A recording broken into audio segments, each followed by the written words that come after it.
We've been spending a good deal of time looking at tactical patterns. These tactical building blocks are some of the key tools you'll need to become a good player. You also took your first steps towards real chess strategy. In this case, learning how to punish a king that remains in the center for too long, and also how to stop a king from running to safety by making use of a mating net. Now we're going to return to patterns, but all of these patterns do the same thing: mate the enemy king. I'm going to give you their names, but names don't really matter. What does matter is remembering the patterns. These are particularly lethal, and they will be with you for the rest of your life. We'll start with the most common mating pattern of all, the back rank mate. Its name pretty much tells you what it is. This mate is all about the queen and rook. No other piece can create a back rank mate. Here's a very simple, very straightforward example of a back rank mate. White plays rook to c8, mate. King's trapped back there, he can't escape. There are tons of games where this occurs in one form or another. This is going to be probably one of the mates you're going to see over and over again, and you're going to mate people over and over again with this. Basically, it's a rook or a queen laying claim to the whole 8th rank, or if it's black, it would be the 1st rank, and snuffs out the enemy king's life. This mate resonates with me. Since I was playing in my first tournament, a similar position occurred. It was something like this. I was 12 and had just learned how to play chess a couple months earlier. I didn't really understand the basics, tactics, the difference between checkmate and stalemate. I had no idea. Everything was a blur. I lost the first 5 games, and this was the final one. I'm down a pawn, and it's black to move. To me, nothing made sense. And when black played rook takes b5, taking my pawn, I was shocked. Staring at the position, I was thinking, well, I guess my first tournament score is going to be 0-6. When suddenly my opponent, who had also lost his first 5 games and apparently had an appointment he wanted to go to, reached across the board, grabbed my hand, placed it over my rook, and smashed it onto c8. As he did this, he said, "It's mate, you idiot, mate." Then he got up and left. Of course, winning like that is nothing to be proud of, but it did, in no uncertain terms, help me understand the power of a rook reaching the back rank and giving check to the enemy king. And that's why it's so important to play as much as possible. Win, lose, or draw, you'll learn something new every time you sit at the board. Now and then, the back rank mate will need a bit of flair to make it work. A glance might tell you that back rank mate isn't possible because black's rook is protecting the 8th rank. But that's just an illusion. You give your queen away, check, he has to take it, and you just recapture, and there's our back rank rook mate. Since inexperienced players often panic at the mere thought of a back rank mate, they tend to make Luft, which is German for air or space, as quickly as they can. Sometimes it's a fear-induced waste of time, but if it makes a beginner feel safe, then it's worth doing until you gain experience and can decide whether or not it's necessary. It's black's move, and he sees white's threat of queen d8 check followed by mate. Since that kind of threat can't be ignored, black has to do something about it. And Luft is the answer. You need to give your king some space. And so the best ways to do this would be either h6 or g6. For example, then, after the queen check, giving your queen away, black says, thanks for the queen, moves up, and black's going to win. At times, the back rank mate is the finale of a very nice combination. Things are actually complicated. If white were to just go for the obvious move, black actually blocks it with his knight, and there's no mate. Also notice that if you try to take this, you're forgetting about this rook, and the rook would just take your queen and you lose. Or do you? So, I said you'd lose. And don't forget, black actually threatens mate and one himself. But I was lying to you. You can take this. In fact, that's the best move. And the problem is you're giving your queen away, but you're actually taking the open square on h7 away from the king, and now we just have a basic back rank mate. To make this even more interesting, after queen takes, he may say, all right, I see this, I'm not going to take it, and he goes king f8, running. Now you can win in many ways, but the most beautiful way to do this is, and this is kind of a shocker, queen to g8 check, forcing him to take your queen. Notice the king cannot escape on this file because the rook controls it.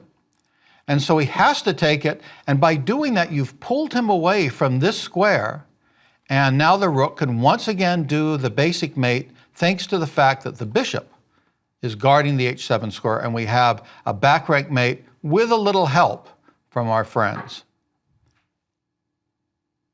It's white to move. Do you think that white can checkmate his opponent? Well, if you play queen d8 check, rook takes d8, rook takes d8, well, the only way to stop the mate is this, and then you're mated. So you might think, yes, we can mate it, we just did it. But that's not true. Instead, after queen d8 check, black can defend by using an X-ray motif, queen e8, and now his rook guards the queen, and there's no mate. After you trade, it's just going to be a draw, rook and 3 versus rook and 3, not much to play for. It's black to move. I want you to use the luff defense since you're about to be mated on e8. So you need to push your pawns to get out of this mate. Which one would you push?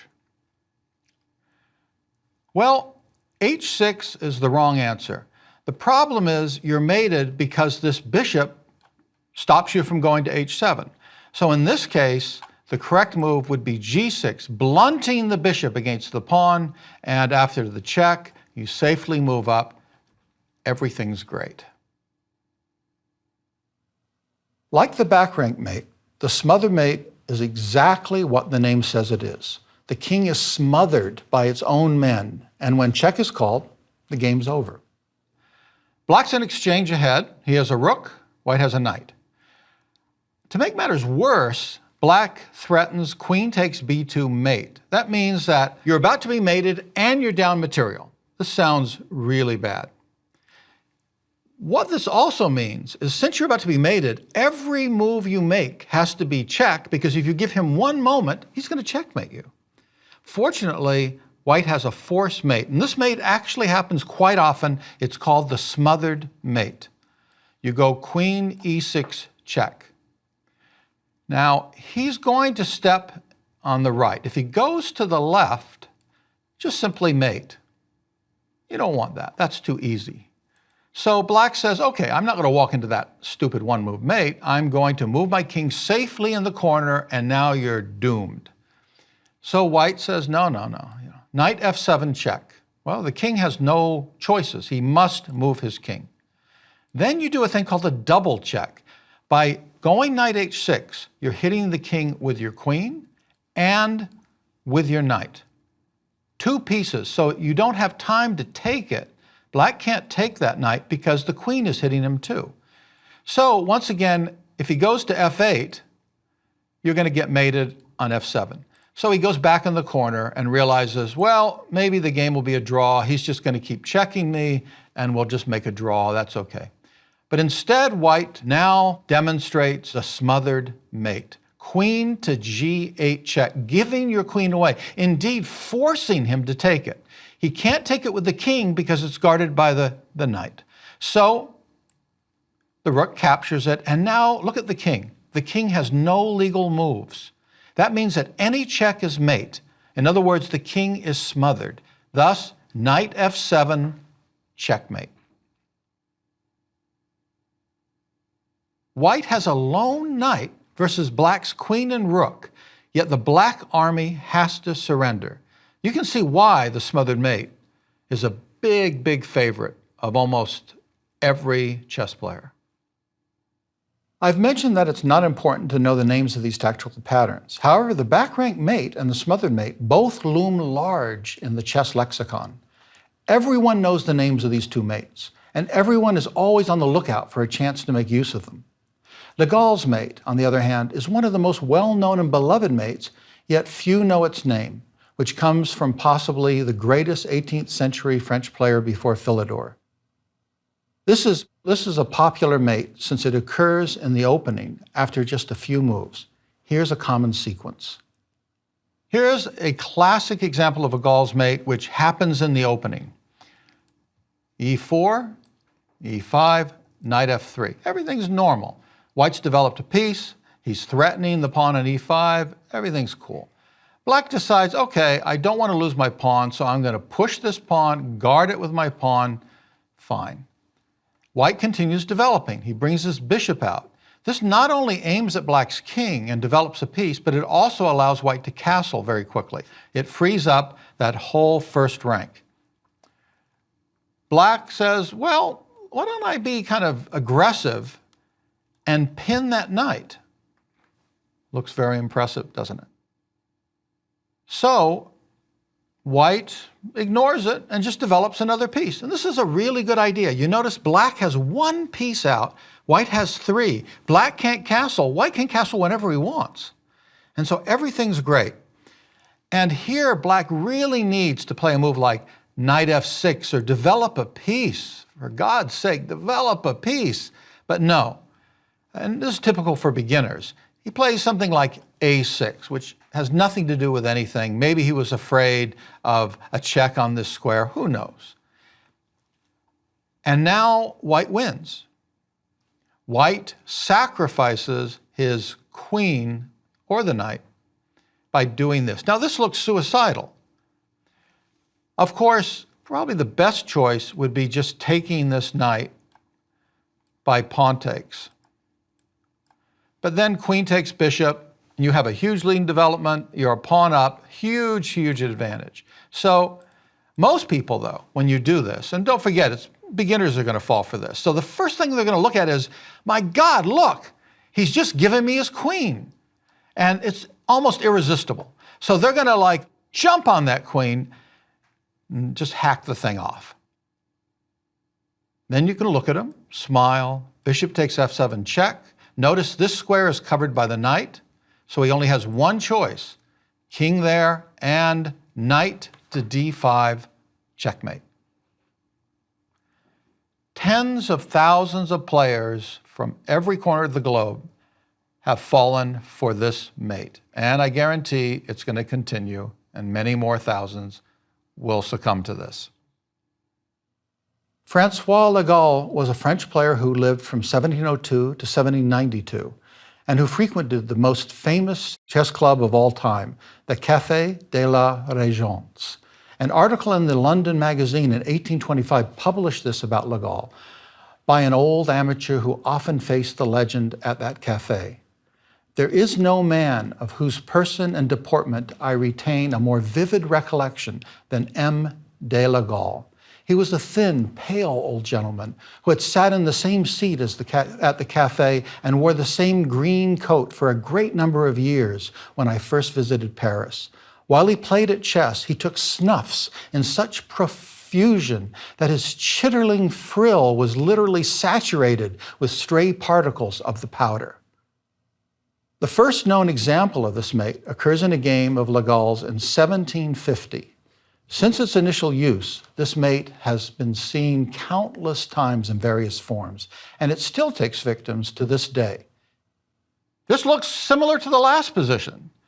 So the question is, does knight takes e5 work? The answer, no. You notice in the other position, the bishop wasn't defended. Now there's two different ways for Black to win. He can simply just take your knight. And you no longer can go queen takes bishop because the knight right here is guarding it. So you just throw away a piece for absolutely nothing. The other thing is he can even walk into your, supposed mate. He'll take your queen, you check, and you think, all right, now I'm ready. Mate! Oh, it's not mate. The knight can take it. So that one difference between that A6 move which we saw before, and having the knight out is huge, and this trap won't work anymore. To make Legall's mate work, the g4 bishop has to be undefended, and the d5 square has to be free so white's knight can give a permanent check there. Here's another version, which has a couple new twists and turns. e4, e5, knight f3, d6. The bishop leaps out, hoping for a Legall's mate. The guy brings a piece out. It's not a bad move. White develops, thinking maybe I can get a Legall's mate if the guy's stupid. And he doesn't. He seems to do something like this. So you're thinking, all right, I can now do it, or I can go h3 and chase the piece away, the pinning piece. What should I do? Well, you could try knight takes e5, but the problem with that is he's not going to walk into this. Yes, this is mate, but he doesn't have to walk into that at all. What he's going to do is simply take with this knight, which wasn't there in our other examples. And by doing so, the knight guards its bishop. So you just lost a piece for nothing. So it's just not going to work. You could have tried it just for fun, and maybe you could have, crossed your fingers and played into this, and he would devour your queen and you'd get the mate. But hope chess isn't really a very good kind of habit to create, So you don't want to do it. It just doesn't work. So instead, what we're going to do is white sees that, and he says, okay, I'm just going to chase it away. He can either take me, and then it's just an even trade, or he can retreat. And he did that. And now, does this work? And oddly enough, it does. Knight takes e5 suddenly works, and this is a little bizarre. First off, of course, you cannot take, just like you couldn't before, because we have our Legall's mate. It works. So the real question is, what happens on knight takes e5? Well, one thing we did was in the previous position, the bishop was here and the knight was guarding it. However, now by h3, we've chased the bishop to an undefended square. So after he took, we can now take this bishop, which isn't defended. But it looks like we've made a miscalculation, because now black continues on and eats this bishop. And now we're down a piece for a pawn. So have we failed? Well, no, we haven't. Remember, there's always possibilities when an enemy piece is undefended. And you notice this knight has no defender. And so if we think back to our double attack talks, white can just swing all the way over and do a double attack against the king and the knight. And after he blocks the check, you take the knight, and when all is said and done, white is one pawn ahead with an enormous advantage. This example is a warning not to fall in love with the apparent vulnerability of the f7 square. Though Legall's mate highlights f7, it's not something you can get away with too often. Instead, you'll get more mileage by making use of the frailties of undefended pieces and the double attack theme. Yes, the f7 square is clearly black's most vulnerable point if his king hasn't castled. That's why white played bishop c4 in our Legall's mate examples, which immediately targets f7 and develops a piece to a good, active square at the same time. Unfortunately, beginners often suffer from f7 fever. We're going to look at something that is well-meaning, but too early, namely e4, e5, queen h5. A lot of beginners do this. They think, well, my queen is my strongest piece, so why not get her into the game? Plus, I'm aiming at this weakness, plus I'm threatening to take the pawn. What could be better? The problem is you have to remember that the queen is vulnerable. You don't want to bring her out too early, and this will demonstrate that. So the first thing black does is say, okay, I'm just going to develop a piece and guard my pawn. White brings a bishop out, hitting this point and threatening mate. Black says, no big deal. I'm just going to kick you away. So white goes to f3, still threatening mate. Black develops another piece, stopping the mate by blocking it. Let's say white is just insistent. So he goes here, and now he threatens bishop takes f7 check. And black says, I don't care. Now I'm going to go after you because you're moving your queen. And you notice how the queen is getting kicked now. And so the guy says, all right, I got my check. This is great. You move your king. Suddenly the queen is hanging and the bishop's in too deep. So if he moves away, you're just going to lose your bishop. So he has to stay on the bishop. So he goes queen c4. And now he just forces queen away. And now the queen has no choice, moves away. The king gobbles a bishop. He's a piece up, and black will win the game. The point of this is to be aware of the vulnerability of f7, but also understand that overpowering that point right away is impossible if black knows what he's doing. It's also important to know that bringing the queen out too early is usually a mistake, since the queen will ultimately get kicked around, resulting in a loss of time. Let's look at some mating themes that appear fairly often, but don't have the same name recognition as the back rank and smothered mates, nor the panache of Legall's mate. All but one of them are named after the men who created them, and all of them will help you get a better appreciation for the tough times a poor king has to go through, and the way 2 or 3 pieces work together to weave something that's both deadly and beautiful. The first one is called Anastasia's mate, and it got its name from the old German novel published in 1803, Anastasia und das Schachspiel by Johann Heinz. The name Anastasia's mate makes me think of something lovely and perhaps magical. However, it's really just an interesting rook and knight mating pattern. Useful to know, yes. Magical, no. White mates in 2 moves. This is a mate with a rook and a knight, that's all.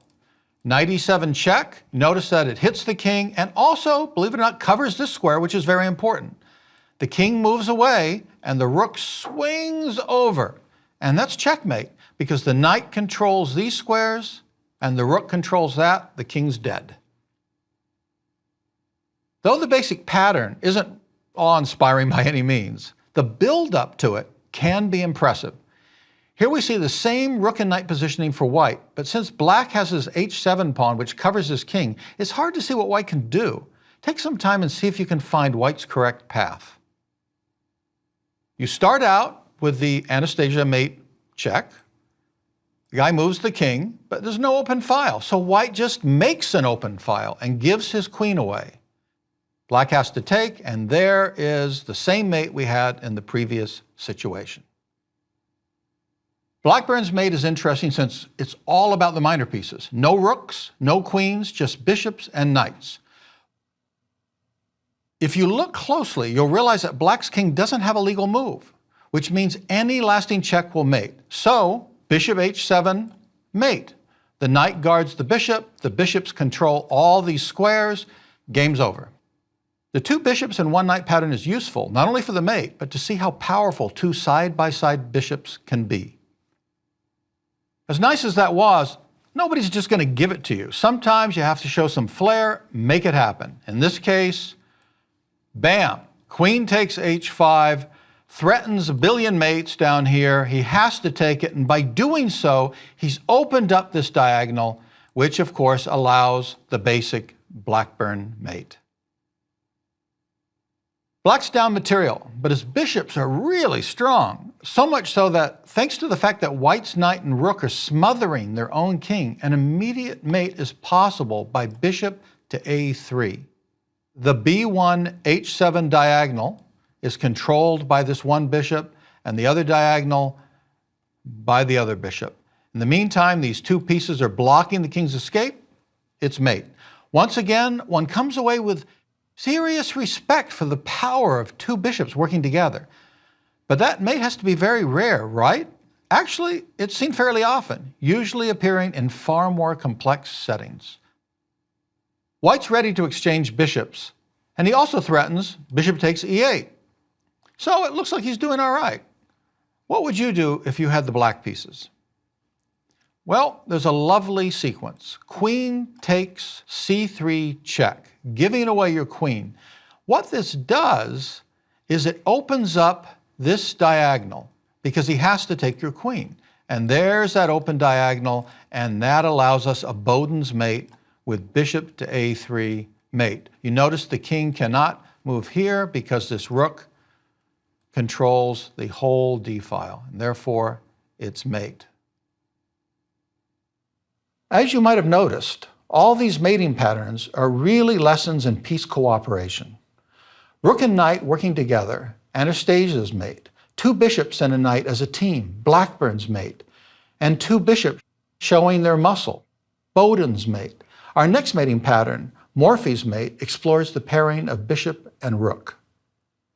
The g file is completely open, and though Black's king is tucked away on h8, it doesn't have any legal moves, since the g file is owned by White's rook. Since a king without a legal move is something we've seen before, you should be aware that any lasting check will be mate. Thus, you grab your bishop, put it here, and it's mate. The bishop attacks the king, the rook owns that file, the king has no legal move, mate.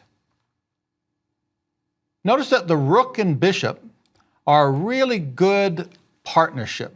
The rook covers a file, the bishop covers a diagonal. And we're going to look at something with flair this time because the other one is very basic. To create this mate, we're going to sacrifice our queen again. Well, he pretty much has to take it. Then we jump on the file, check. He moves his king away, and there's the mate with flair. Reti's mate demonstrates another rook and pawn pairing. This time, the victimized king is in the middle of the board.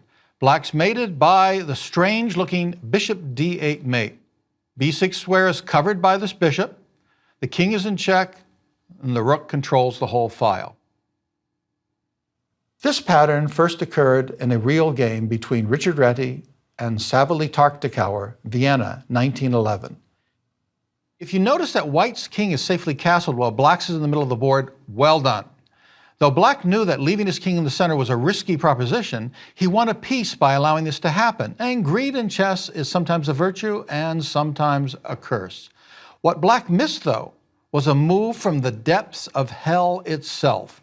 Reti shocked Tartakower and the spectators with queen to d8 check. He had to take it.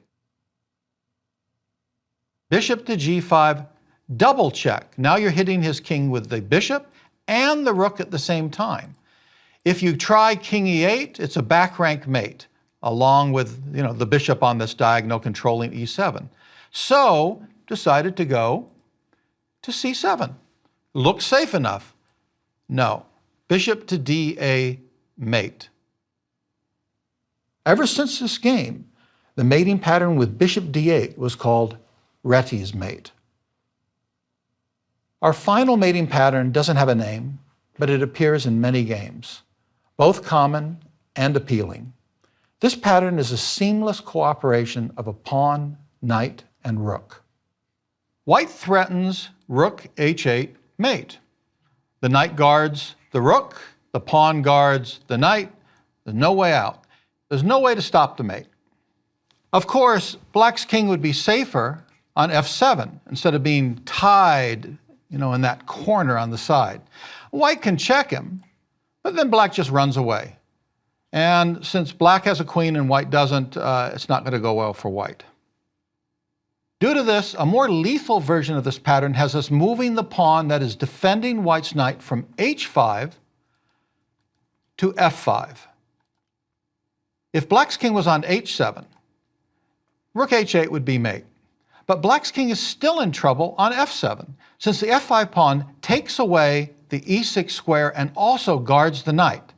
Now the king has nowhere to run to, since e6 is also covered by the knight. Therefore, rook f8 is mate. These mates have delighted chess fans for, in some cases, hundreds of years, and they will continue to do so for as long as chess is played. Beginners dream of using them, and even masters smile when they appear. Various kinds of back-rank mates happen all the time, so you need to pay extra attention to that one. And smothered mate appears far more than one might imagine. The others turn up here and there, but their true worth is the way 2 or 3 pieces work together to weave a fatal mating net around the enemy king. Getting used to this kind of piece cooperation will not only help you remember, understand, and create these mating patterns, but it will also help you in all the other areas of the game: positional chess, carefully constructed attacking chess, and even endgames. So go over these patterns again and again. They're fun, they're flashy, and the overall ramifications of piece cooperation will give you a far deeper understanding of the game as a whole.